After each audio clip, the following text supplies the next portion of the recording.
Hello साथियों, स्वागत है आप सभी का मेरे YouTube चैनल सीटेक टीचिंग पॉइंट पर। आइए मैं आप लोगों को सबसे पहले एक इम्पोर्टेंट बात बता दूं कि आज की जो आपकी कक्षा है यह आपका संपूर्ण पेडागोजी को सॉल्व करने में आपका बहुत ही सहायता करेगा। और आज मैं आप लोगों के सामने, जैसा कि आप ऊपर देख रहे हैं, ये आपके संपूर्ण पेडागोजी और आपके जितने भी लिखा हुआ है संपूर्ण pedagogy all papers and NCF 2005 आपके सीटेट के लिए जो इम्पोर्टेंट है एनसीएफ 2005 और आपका जो एनईपी 2020 है, इनसे रिलेटेड जितने भी इम्पोर्टेंट पॉइंट हैं जो आपका एनसीएफ 2005 क्या कहता है और एनईपी 2020 आपका क्या कहता है, इनसे रिलेटेड जितने भी इम्पोर्टेंट पॉइंट हैं ये आपके एनसीएफ और एनईपी आपका जो 2 से 3 नंबर को पूर्णतः रूप से कवर कराएगा। और आपको मैं वो एक तरीके का रामबाण बोलिए आप, या आपके लिए वो एक ऐसा इंपॉर्टेंट मैं ट्रिक आज आप लोगों के लिए लेकर आया हूं जो आपके सभी पेपर के पेडागोजी को सॉल्व करने में आपकी बहुत बहुत सहायता करेगा। और आप इसे करने को अगर सीख गए तो ये आपके हर पेपर के पेडागोजी में आपका बिल्कुल समस्या को दूर कर देगा। तो आइए हम लोग जानते हैं कि पेडागोजी को किस प्रकार सॉल्व किया जाता है। बहुत लोगों का कमेंट था कि पेपर 2 से रिलेटेड सर आप एसएसटी पढ़ा रहे हैं, एवीएस पढ़ा रहे हैं, तो आप जो हमारे जितने ऑल पेपर्स हैं इनको कैसे कंप्लीट किया जाएगा, इनके लिए सर क्या सोचे। तो आइए आज आप लोगों के सामने संपूर्ण पेडागोजी का वो निचोड़, वो पार्ट से लेकर आया हूं जो आपके पूरे पेडागोजी को सॉल्व करने में आपके लिए बहुत ही वेटफुल होगा। तो आइए एक एक करके हम लोग जानते हैं। सबसे पहले हम लोग पेडागोजी की बात कर लेते हैं। तो पेडागोजी को सॉल्व करने के लिए आपको मैं कुछ ट्रिक बताता हूं कि किसे आप महत्व दें और किसे आप महत्व नहीं दें, जो कि आप पेडागोजी को आसानी से सॉल्व कर सकें। तो आइए एक एक करके जानते हैं। सबसे पहले कहता है इन शब्दों से पेडागोजी में बचें। अब वो आपके कौन कौन से शब्द हैं जो आपको पेडागोजी में बचने हैं, तो एक एक करके हम लोग जानते हैं। कहता है मानकीकृत परीक्षण।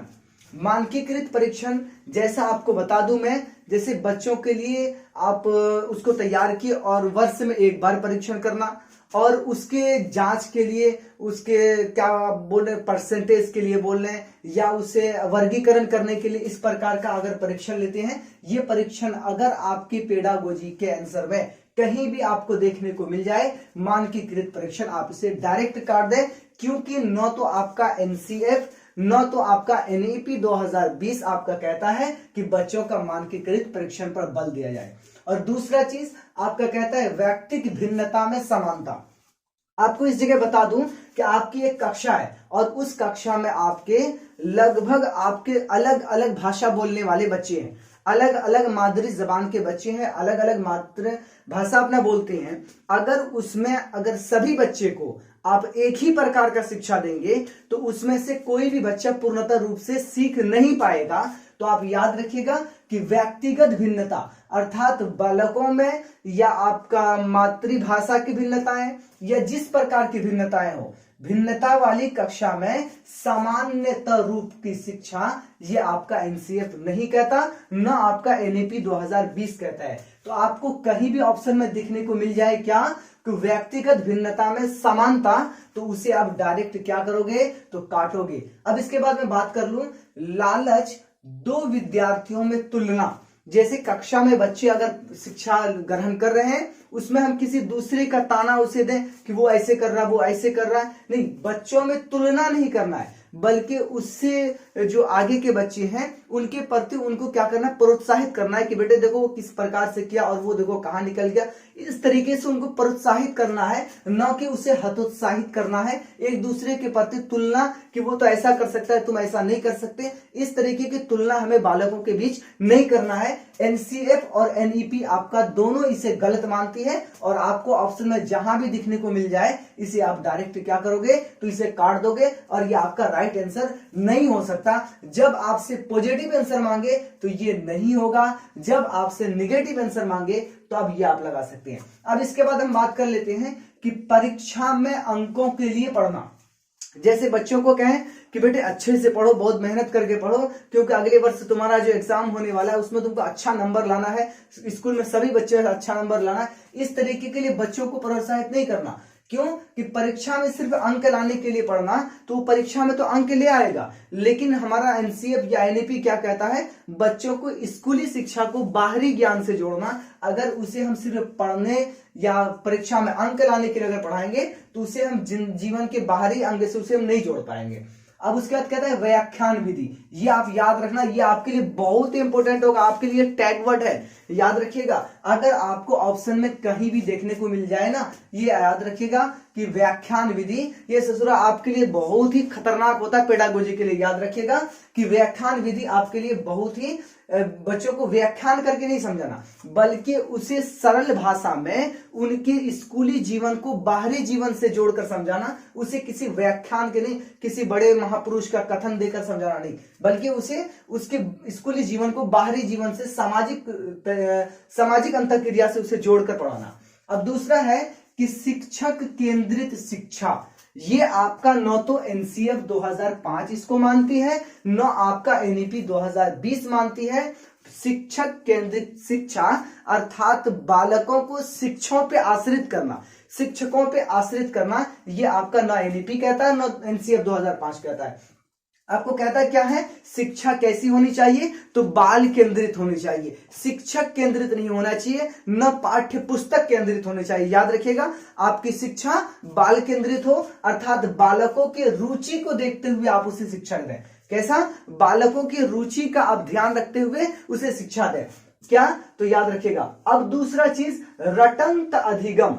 याद रखिएगा, अगर आपको कहीं भी ऑप्शन में ये देखने को मिल जाए कि बच्चों को रटाना, बच्चों को या आप दंडित करना या उसे किसी तरीके से हतोत्साहित करना, ये आपको पेडागोजी के किसी भी ऑप्शन में देखने को मिल जाए, ये आपका हमेशा पूर्णतः रूप से क्या होता है, याद रखिएगा। ये सभी वर्ड आपके जितने हैं ये निगेटिव वर्ड है। आपके पेडागोजी में कहीं भी आपसे पॉजिटिव आंसर मांगे और पॉजिटिव आंसर में आपका ये सभी वर्ड छुपा रहे, आप उसे डायरेक्ट क्या करोगे, तो उसे करोगे कट, क्योंकि आपका न तो एनसीएफ न तो आपका एनईपी 2020 कहता है कि ये सब बच्चों में होनी चाहिए। न तो शिक्षा आपका पुस्तक केंद्रित होनी चाहिए, न तो शिक्षा आपका शिक्षक केंद्रित होनी चाहिए, बल्कि शिक्षा होनी चाहिए कैसा, तो आपका शिक्षा होना चाहिए बाल केंद्रित, अर्थात बालकों के रुचि के हिसाब से बच्चों को शिक्षा का अवसर देना। अब इसके बाद हमें क्या जानना है, अब जानना है कि आपका पेडागोजी में वो कौन से वर्ड हैं, वो कौन से कीवर्ड, वो कौन से शब्द हैं जिसे आप पेडागोजी का देखते ही साथ उसे आप सही आंसर लगा सकते हो। तो याद रखिए, अगर आपसे पॉजिटिव आंसर मांगा है तो आप याद रखिए, जहां भी आपको ऑप्शन में मिले बाल केंद्रित शिक्षा, वो आपका हमेशा 100% आपका सही होता है। अगर आपको कहीं देखने मिले बच्चों को करके सीखने पर बल देना, बच्चों को करके सीखने पे बल देना, तो याद रखिएगा ये हमेशा आपका पॉजिटिव होता है। इसे आप बिना देखे आंसर में टिक लगा सकते हैं अगर आपसे आंसर पॉजिटिव में मांगे। और दूसरा, समावेशी शिक्षा। याद रखिएगा, किसी एक भाषा के लिए नहीं, बच्चों को हर एक भाषा के लिए प्रोत्साहित करना, बच्चों को अलग अलग विधि के द्वारा सीखने का अवसर प्रदान करना, यह आपका समावेशी शिक्षा आपका क्या होता है, तो याद रखिएगा ये आपका होता है पॉजिटिव वर्ड। अगर आपको देखने को मिल जाए सतत व्यापक एवं मूल्यांकन, याद रखिएगा हमने आपको पहले क्या बताया, बच्चों को सिर्फ अंक प्राप्त करने के लिए उसका परीक्षा के लिए तैयार नहीं करना, आपको क्या करना है, बच्चों का वर्ष में एक बार परीक्षा नहीं बल्कि सतत व्यापक मूल्यांकन करना है, अर्थात जिसको आप बोल सकते हैं चैप्टर वाइज मूल्यांकन करना, ताकि उससे हमें बच्चों का ये आकलन किया जा सके बच्चे को हमने जिस विधि के द्वारा पढ़ाया बच्चे क्या सीख पाए, अब हमें इसके लिए क्या करनी चाहिए, बच्चों का सतत व्यापक मूल्यांकन करना चाहिए। ये आपका हमेशा पॉजिटिव वर्ड होता है। पूर्व ज्ञान से जोड़ना, वेरी वेरी इंपोर्टेंट, याद रखिएगा। अगर आपको ऑप्शन में कहीं भी देखने को मिल जाए क्या, तो याद रखिएगा बच्चों के पूर्व ज्ञान को उससे क्या करना, उसकी स्कूली कक्ष से जोड़ना, ये आपका पॉजिटिव होता है। अब कहता है अधिगम के लिए आकलन। अब इस जगह पे आपको मैं दो बातें बता दूं। पहली चीज क्या याद रखिएगा कि अधिगम, पहली चीज अधिगम और दूसरा चीज होता है अर्जन। याद रखिएगा, पहला अधिगम और दूसरा याद रखिएगा अर्जन। तो अधिगम आपका क्या होता है, याद रखिएगा अधिगम वो होता है जिसे सीखने के लिए आपको क्या तो किसी संसाधन की जरूरत पड़ती है, याद रखिएगा। और आपका होता है अर्जन, क्या जिसे सीखने के लिए आपको किसी भी संसाधन की जरूरत नहीं होती है, अर्थात बालक अपने परिवेश में रहकर ही उन सब चीजों को सीख जाता है। और बिना संसाधन के जिस चीज को बच्चा सीखता है या जिस भाषा को सीखता है वो कहलाता है अर्जन। और जिसे सीखने के लिए आपको कई माध्यम की जरूरत होती है, अर्थात शिक्षक, स्कूल और भी दिगर टीएलएम संसाधन वगैरह, वो आपका आएगा किसमें तो अधिगम में। इससे आपको हर वर्ष क्वेश्चन पूछता है भाषा अर्जन और भाषा अधिगम से, याद रखिएगा। अधिगम क्या होता है, जिसे सीखने के लिए आपको संसाधन की आवश्यकता पड़ती है, और अर्जन क्या होता है, जिसे सीखने के लिए कोई भी संसाधन की जरूरत नहीं, बालक परिवेश में ही सीख जाता है, यह आपका कहलाता है अर्जन। अब दूसरा आपका रचनावाद और सृजनात्मकता पर बल, याद रखिएगा। आपको ऑप्शन में कहीं भी देखने को मिल जाए क्या तो रचनावाद और सृजनात्मकता, उस पर अगर बल देने की बात हो जाए तो याद रखिएगा बच्चा क्या होता है, वो खुद से रचना करता है। बच्चा क्या है, रचनावाद करता है, बच्चा सृजन करता है। अगर आपको ऑप्शन में कहीं ये दो वर्ड देखने को मिल जाए और आपसे ऑप्शन में क्या पूछ ले पॉजिटिव, तो याद रखिएगा इसे आप लगाइएगा। अब इसके बाद हम लोग वो इंपॉर्टेंट बात को जानते हैं जो कि आपके शिक्षा का जान है, या आप उसे दिल कहिए। एनसीएफ 2005, किसी से प्रश्न आए या ना आए, आपके एनसीएफ से प्रश्न आना ही आना है और हर शिफ्ट में आना है। तो आइए इसके हम लोग जानते क्या कहता है। कहता है एनसीएफ 2005 के 5 मार्गदर्शी सिद्धांत, मतलब शिक्षा के मार्गदर्शन के लिए एनसीएफ 2005 का क्या वो 5 मार्गदर्शक सिद्धांत है, उसको हम लोग जानते हैं। कहता है ज्ञान को स्कूल के बाहरी जीवन से जोड़ना।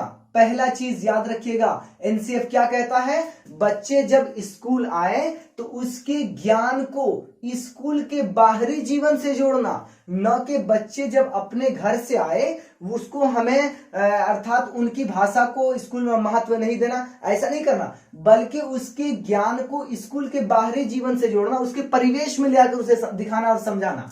और कहता है कि दूसरा चीज की पढ़ाई रटंत प्रणाली से मुक्त करना, ये आप याद रखिएगा। ये कहता है आपका एनसीएफ 2005, ये कहता है आपका एनईपी 2020 कि बच्चों की पढ़ाई क्या करना, रटंत प्रणाली से मुक्त करना। बच्चे को सिर्फ रटने पर जोर नहीं देना, बल्कि उसे क्या करना, उसे करके सीखने पर बल देना, उसे खुद से रचना करने पर बल देना। अब दूसरा चीज क्या कहता है कि शिक्षा को सिर्फ पाठ्य पुस्तक तक सीमित न करना, अर्थात जितने भी पाठ्य पुस्तक में आपके जो भी पॉइंट्स हैं उन पर ही उसको सीमित नहीं करना, बल्कि पाठ्य पुस्तक से भी अलग हटके उसको बाहरी परिवेश से जोड़कर उसे अंतः क्रिया कर समझाने का प्रयास करना। ये बात आपका एनसीएफ 2005 भी कहता है और इस बात को एनईपी 2020 भी मानती है। और दूसरा है कि याद रखिएगा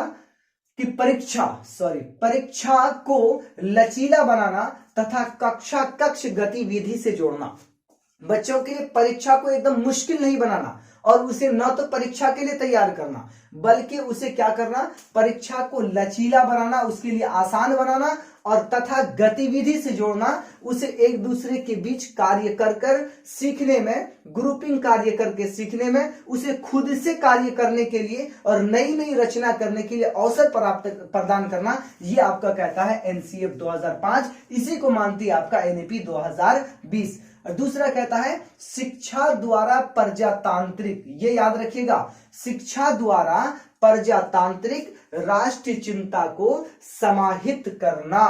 कहने का मतलब बच्चे को जब शिक्षित किया जाए तो उसमें क्या करना, प्रजातांत्रिक मतलब स्वतंत्र रूप से जीवन व्यतीत करना तथा उसमें राष्ट्र की भावनाओं को जागृत करना, उसे राष्ट्र के प्रति क्या करना, उसे चिंतन करवाना, उसे राष्ट्र के प्रति उसके मन में एक तरह की आशा उत्पन्न करना, राष्ट्र के प्रति उनके दिलों में एक तरीके से आप समझ लें कि राष्ट्र उसके लिए राष्ट्र हित में वो किस प्रकार कार्य कर सके, इस तरीके के लिए उसे जागृत करना।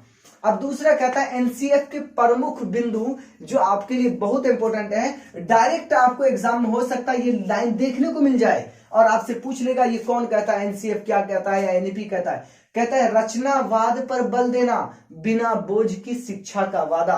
आपको इनसे क्या कहता है कि रचनावाद अर्थात बच्चों को किसी कार्य को कर कर सीखने के लिए प्रोत्साहित करना, बच्चों को कार्य खुद से करके लिए ज्ञान का रचना करना। याद रखिएगा कि रचनावाद पर बल देना आपका एनसीएफ कहता है, और कहता है शिक्षा को बिना बोझ का देना का वादा भी आपका एनसीएफ करता है, अर्थात बच्चों के बस्तों को हल्का करना, न कि उसे अलग अलग प्रकार की पाठ्य पुस्तक देकर उसे हर एक वर्ष में 10 से 12, 15, 20 जो बुक है उनको रटवाना पढ़ाना, इस तरीके नहीं। एनसीएफ 2005 कहता है बालकों को रचनावाद पर बल दीजिए और उसे बिना बोझ का शिक्षा देने का, अर्थात शिक्षक उसे परिवेश में ले जाकर, उसे परिवेश से समाज से अंतःक्रिया कर, समाज से जोड़कर उसे सीखने पे बल दे। और दूसरा कहता है कि कक्षा में पसरा सन्नाटा अधिगम का सूचक नहीं। याद रखिएगा, आपको बता दूं कि कोई गुरुजी अगर आपसे कह दे कि हमारा कक्षा बहुत शांत रहता है, हमारे कक्षे में बच्चे शोरगुल नहीं करते हैं, नहीं, आप इसे जान लीजिए, अगर कक्षा शांत है तो वो शांत कक्षा क्या है? अधिगम अर्थात सीखने का सूचक नहीं है। अगर वहां पर सीखना और सिखाने का कार्य हो रहा है तो वहां पे क्या होगा? थोड़ा सा होगा तो क्या? तो वहां पे होगा शोरगुल। अगर कक्षा में है सन्नाटा तो अर्थात कहने का मतलब है वहां पर अधिगम नहीं हो रहा है। अगर वहां पर बच्चे शांत हैं तो हो सकता है कि गुरुजी के डंडे के डर से ही बच्चे शांत हो सकते हैं, लेकिन बच्चों का शांत होना यह अधिगम का सूचक नहीं हो सकता। आपका एनसीएफ 2005 इसे कहती है बच्चे को डंडे के द्वारा पढ़ाने पर बल न तो आपका एनसीएफ 2005 देता है, न तो आपका एनईपी 2020 देता है। याद रखिएगा, ये आपके लिए बहुत इंपॉर्टेंट है। और दूसरा कहता है डंडे के डर से व्यवस्था स्थापित होती है, न कि अधिगम। याद रखिएगा कि बच्चे के अब डंडे का अगर प्रयोग करते हैं कक्षा में तो डंडे से क्या हो सकती है? व्यवस्था स्थापित हो सकती है, शांति स्थापित हो सकती है, वहां पर बच्चे अनुशासन में रह सकते हैं, लेकिन आप वहां पर अधिगम नहीं करवा सकते। डंडे के द्वारा बच्चे नहीं पढ़ते हैं। बच्चे को स्वतंत्र रूप से, प्रजातांत्रिक रूप से उसे रचनावाद करके अधिगम पर बल देना, यह आपका कहता है एनसीएफ। बच्चे को डंडे के डर से नहीं पढ़ाना, डंडे के डर से सिर्फ व्यवस्था स्थापित हो सकती है, न कि अधिगम। और दूसरा कहता है अधिगम स्वभाव के सक्रिय एवं सामाजिक, मतलब अधिगम जो होता है बच्चे के स्वभाव अर्थात उनके रुचि के एतबार से देना, और उसे क्या कहता है? सक्रिय एवं सामाजिक, मतलब उनके जो सामाजिक स्थिति है, समाज के अंतःक्रिया करके उसे जोड़कर पढ़ाने पर बल देना। और कहता है बालकों के आवाज एवं अनुभव, याद रखिएगा ये 2 पॉइंट आप, बालकों के आवाज अनुभव को वरीयता देना। वरीयता का मतलब याद रखिएगा, वरीयता का मतलब होता है महत्व देना, अर्थात कक्षा में अगर कोई गुरुजी पढ़ा रहे हैं और बालक खड़े हो गए कि सर मुझे ये समझ में नहीं आया, और गुरुजी इसको आया बैठो, है ना, इस तरीके की नहीं। बालक अगर बोलना चाहे तो उसे बोलने दिया जाए, और वो अगर गलत ही बोले, त्रुटियां ही अगर बात कर रहा हो, उसे फिर भी बोलने दिया जाए, ताकि उसकी भावनाओं को ठेस न पहुंचे, वो अपने अनुभव को जाहिर कर सके। और उसके अंदर जो त्रुटियां हैं, टीचर तो इसी कार्य के लिए होता है कि उनके अंदर तो हर प्रकार का ज्ञान है, बस उसे सही तरीके से संवारने की आवश्यकता होती है। तो याद रखिएगा, कक्षा में बालक की आवाज को और उनके अनुभव को, अर्थात वो जो जब कक्षा में आया तो अपने समाज से क्या क्या अनुभव लेके आया, उन सबको वरीयता देना, महत्व देना। और इंपोर्टेंट आप पॉइंट याद रखिएगा, एनसीएफ 2005 लिंग पूर्वाग्रह का विरोध करती है, अर्थात कक्षा कक्ष में जेंडर रूढ़िवादिता, कक्षा कक्ष में आप याद रखिएगा कि बालक एवं बालिकाओं के बीच में मतभेद, इसका वो विरोध करती है। क्या कहता है एनसीएफ 2005? कि बालक बालिकाओं को विपरीत भूमिका में रखना, अर्थात एक दूसरे के समानांतर रखना, एक दूसरे से दोनों का कंपैरिजन करना, न कि एक दूसरे से दोनों को कम समझना, या कहीं पे पुरुष को अधिक समझना तो कहीं पर महिलाओं को कहीं अधिक समझना, कहीं पर बालकों को अधिक महत्व देना, कहीं पर बालिकाओं को अधिक महत्व देना। नहीं, एनसीएफ 2005 कहता है कि बालक बालिकाओं को विपरीत भूमिका में रखना, अर्थात एक दूसरे से अंतःक्रिया कर सहयोगात्मक भावनाओं को जागृत करना, एक दूसरे का सहयोग करना, एक दूसरे का सपोर्ट करना, जिससे कि बालक अच्छे तरीके से सीख सके। और दूसरा है अधिगम एक अंतःक्रियात्मक प्रक्रिया है। याद रखिएगा, अधिगम, ये इसमें आप वीवीआई पॉइंट लगाइएगा। अधिगम क्या है? अधिगम एक अंतःक्रियात्मक प्रक्रिया है। मतलब अधिगम का मतलब सीखना सिखाना क्या है? एक अंतःक्रियात्मक, मतलब एक दूसरे के सहयोग से सीखने की क्या है? एक प्रक्रिया है, एक विधि है। बालक कक्ष में अकेला नहीं सीख पाता, उसे सीखने के लिए सामाजिक परिवेश और आपसी सहयोग और आपसी अंतःक्रिया की आवश्यकता होती है। इसलिए कहता है अधिगम एक अंतःक्रिया नहीं है, अंतःक्रिया है। और इस अंतःक्रिया को क्या करना? कक्ष में आप लोगों को जागृत करना, कक्ष में बालकों को एक दूसरे का सहयोग करने के लिए जागृत करना। और दूसरा चीज, शिक्षक, याद रखिएगा, शिक्षक एक सुविधा प्रदाता है, सुगम करता है, मार्गदर्शक है। याद रखिएगा कि एनसीएफ 2005 क्या कहता है कि जो शिक्षक होता है वो कक्षा में क्या होता है? बालकों के लिए एक सिर्फ सुविधा दाता होता है, अर्थात बालकों को सुविधा देने के लिए होता है, और सुगम करता होता है, एक मार्गदर्शक होता है, उसे रास्ता दिखाने का कार्य करता है। और दूसरा चीज कहता है कि ज्ञान प्राप्त नहीं होता, ज्ञान की रचना करनी पड़ती है, अर्थात ज्ञान किसी को दिया नहीं जाता और ज्ञान को प्राप्त नहीं किया जाता, बल्कि ज्ञान का क्या करता है बालक? तो करता है क्या? तो करता है वो रचना। और ये कराता है कौन? तो कराता है उसके शिक्षक।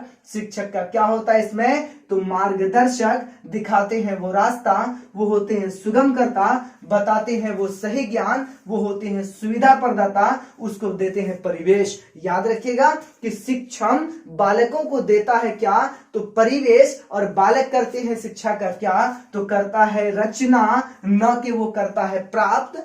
जब शिक्षक बालकों को वो किस प्रकार से परिवेश देगा, उसे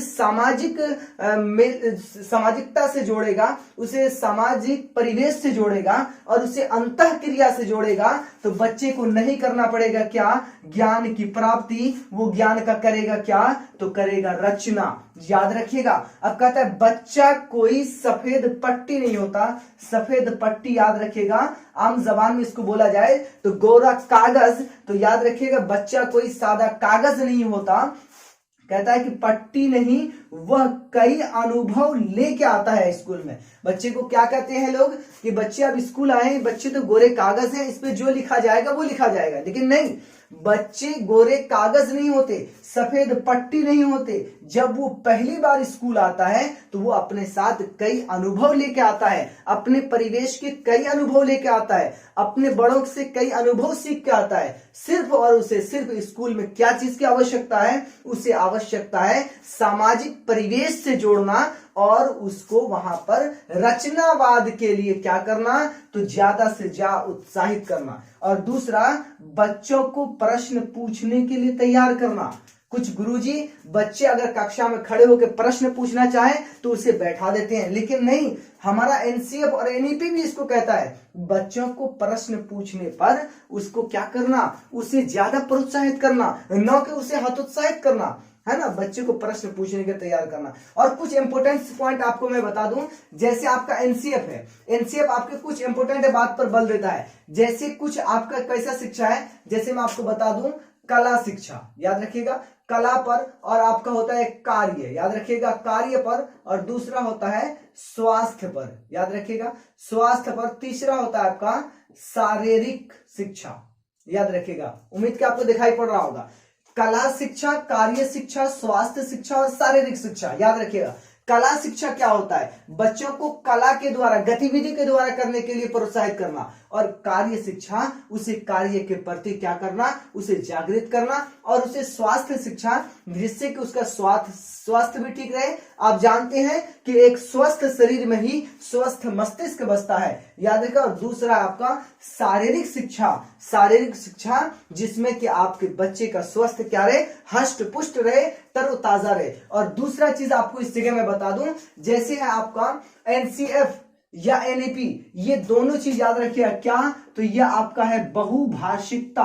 किस पर याद रखिएगा, ये बहुभाषिकता पर बहुत ही ज्यादा बल देता है, और ये कहता है कि कक्षा में बहुभाषिकता को न कि एक बोझ समझना, बल्कि बहुभाषिकता कक्षा को क्या समझना, एक संसाधन। अब बोलोगे क्या कि सर ये कैसे है संसाधन, तो मैं बताऊं ये कैसे है संसाधन। वो इस प्रकार संसाधन है कि जब बालक की कक्षा बहुभाषिकता होगी, वहां उस कक्षा में बालक कई प्रकार की बातें बोलने वाला होगा, कई तरीके की भाषा बोलने वाला होगा। कोई अलग प्रकार की मातृ जबान बोलेगा, कोई अलग प्रकार का मातृभाषा बोलेगा।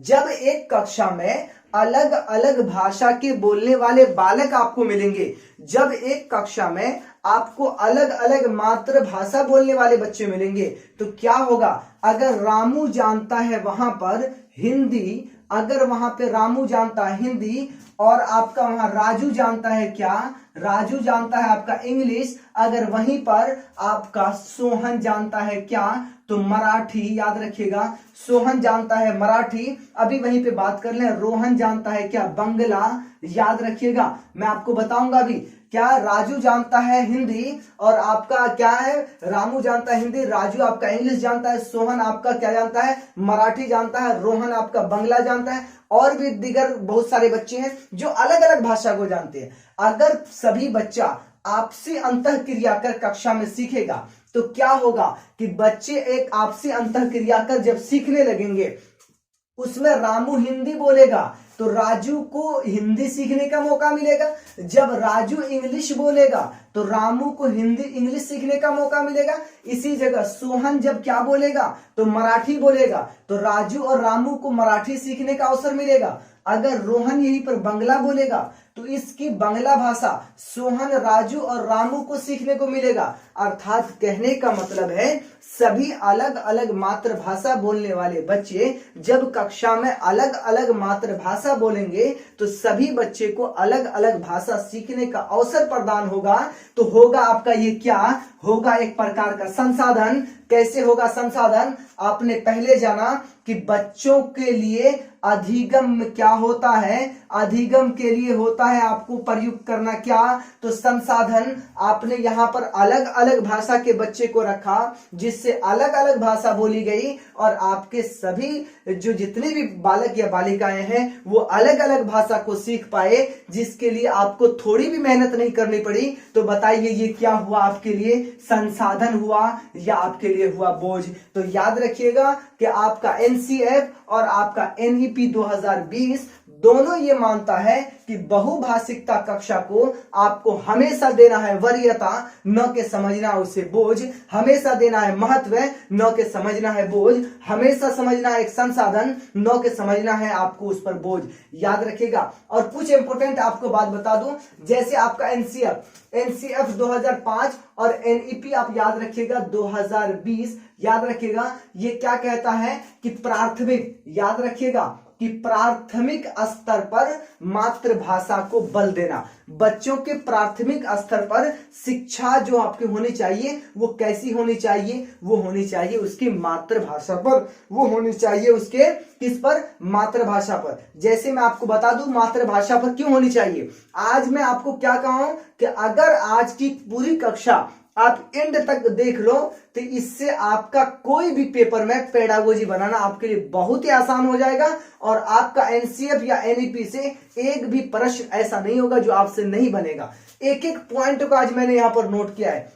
तो क्या कहता है एनसीएफ आपका कि प्राथमिक स्तर पर बच्चों को जो शिक्षा दी जानी चाहिए वो किस प्रकार की शिक्षा होनी चाहिए, वो होनी चाहिए उसकी मातृभाषा पर। अब बताइए मातृभाषा पर क्यों होनी चाहिए। एक बच्चा है उसका मातृभाषा है क्या, हिंदी। जब वो स्कूल में आता है और स्कूल में उसके गुरुजी उसको पढ़ाते हैं क्या, तो इंग्लिश। बच्चे आए थे अपने घर से हिंदी भाषा में अनुभव लेकर, अपने नए विचार लेकर जब वो स्कूल में आया तो उसे डायरेक्ट मिला क्या? एक नई भाषा, एक नई शब्द, एक नई लैंग्वेज, वो उसके रूप में आया, इंग्लिश के रूप में। तो बताइए बच्चे अपने हिंदी भाषा को इंग्लिश भाषा से, अंग्रेजी भाषा से किस तरह समाहित कर, किस तरह अंतः क्रिया कर सीख पाएगा? जब हम बालक को प्रथम बार जब वो स्कूल आए, उसे जब उसके ही घर की भाषा में, उसे जब स्कूल के परिवेश से जोड़ेंगे, उसे हम सामाजिक परिवेश से जोड़ेंगे, तो बालक को क्या होगा? बढ़ेगा स्कूल से रुचि। जब स्कूल से होगा उसे रुचि और उसे जोड़ेंगे हम सामाजिक परिवेश से, सामाजिक अंतःक्रिया से जोड़ेंगे, तो बालक क्या करेगा वहां पर वो क्या? रचना। जब हम उसे नहीं देंगे उसकी मातृभाषा में शिक्षा, तो बालक के लिए क्या होगा? वो हो जाएगा एक तरीके से किसी ज्ञान को प्राप्त करना, याद रखिएगा। और दूसरा चीज आपका एनसीएफ 2005 और एनईपी 2020 क्या कहता है? कहता है बच्चों की गलतियों और त्रुटियों को एक प्रकार से संसाधन मानना। क्योंकि आप जानते हैं कि बच्चे को हम लोग कभी कभी क्या कहते हैं? बेटे बोलो, कोई दिक्कत नहीं है, जो गलत बोलता है वही सही बोल पाता है। याद रखिएगा, जो बच्चे गलत बोल पाते हैं वही सही भी बोल पाता है। इसका अर्थ होता है बच्चे गलती करते हैं तो वो सीख पाते हैं। बच्चों के गलती पर उसे हतोत्साहित नहीं करना, बल्कि बच्चे अगर गलती किए हैं उसे नई विधि के द्वारा उसे हमें नए से सजाना, नए से संवारने का प्रयास करना, न कि उसे हतोत्साहित करना। और दूसरा आपका एनसीएफ और एनईपी 2000 क्या कहता है? कि कक्षा में छपी सामग्री का क्या करना? याद रखिएगा, कक्षा में छपी हुई सामग्री को ज्यादा से ज्यादा बहुलता में लाना। क्यों? कि जो छोटे बच्चे होते हैं कभी कभी वो नहीं पढ़ पाते हैं क्या? तो मान के चलिए वो नहीं पढ़ पाए क, अगर उसके बगल में हमने बना दिया क्या? तो बना दिया हमने कबूतर। बच्चे क को तो नहीं समझ पाए, लेकिन वो उनके परिवेश में, जब वो नन्हा सा था, अपने परिवेश में रहता था, अपने परिवार के साथ रहता था, परिवार में उसके आंगन में कभी कबूतर उड़ के आता था, तो वो अपने माता पिता से पूछता था कि माता या पिता से कि ये क्या है? तो उसके माता पिता उसे बताते हैं बेटा ये है कबूतर। क्या है? ये है कबूतर। बच्चे कबूतर को जानते हैं लेकिन क को नहीं जानते। जब बच्चे को हम चित्रात्मक क्लास देंगे, जब बच्चे के कक्षा में हम चित्र का क्या करेंगे? बहुलता करेंगे, तो बच्चे क्या होगा? इस क को वो कबूतर के माध्यम से आसानी से, सहज से सीख पाएगा। इसलिए हमारा एनईपी और एनईपी 2020 और एनसीएफ 2005 इस पर बहुत ही बल देता है कि बच्चों का जो प्राथमिक शिक्षा हो वो क्या हो? तो वो हो सरल भाषा में, वो हो क्या? तो वो हो उसकी मातृभाषा में, और वो क्या हो? तो वो हो चित्रात्मक क्लास, ताकि बच्चे आसानी से चित्रण के माध्यम से उन सबको वो आसानी से पढ़ सकें। और आपका एनसीएफ और एनईपी आज की इस कक्षा में बिल्कुल पूर्णतः समाप्त है। मैं आपको एक बार फिर से बता दूं कि अगर आपको कहीं भी पेडागोजी में मानकीकृत परीक्षण, व्यक्तिगत भिन्नता में समानता,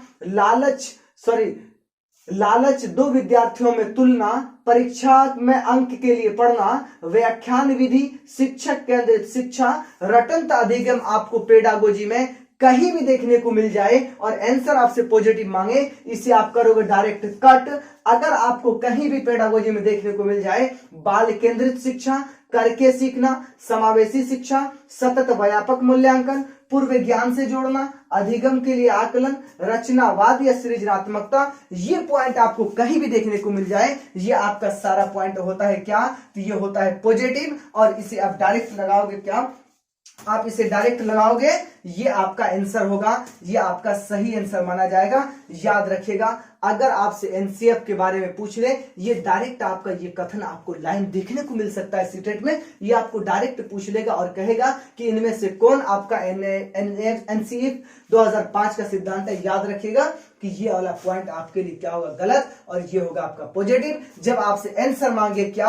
पॉजिटिव, तो लगाना आप ये। जब आपसे मांगे आंसर नेगेटिव, तो लगाना। ये उम्मीद कि आज की कक्षा आप लोगों के लिए बहुत ही अच्छी लगी होगी और आप लोगों को अच्छा लगा है, समझ में आया है। अगर मगज में भी आया है तो आप लोग लाइक का बटन दबाना ना भूलें और ज्यादा से ज्यादा शेयर करें ताकि आपके दोस्तों तक ये कक्षा आसानी से पहुंच सके। अब आपका एग्जाम बहुत ही करीब है और मैंने आप लोगों के लिए आज वो रामबाण कक्षा लाई जो आपके संपूर्ण पेडागोजी के लिए बहुत ही वेटफुल होगा। तो चलिए फिर मिलते हैं नेक्स्ट वीडियो में नेक्स्ट मैराथन क्लास के साथ। जब तक के लिए goodbye, best of luck.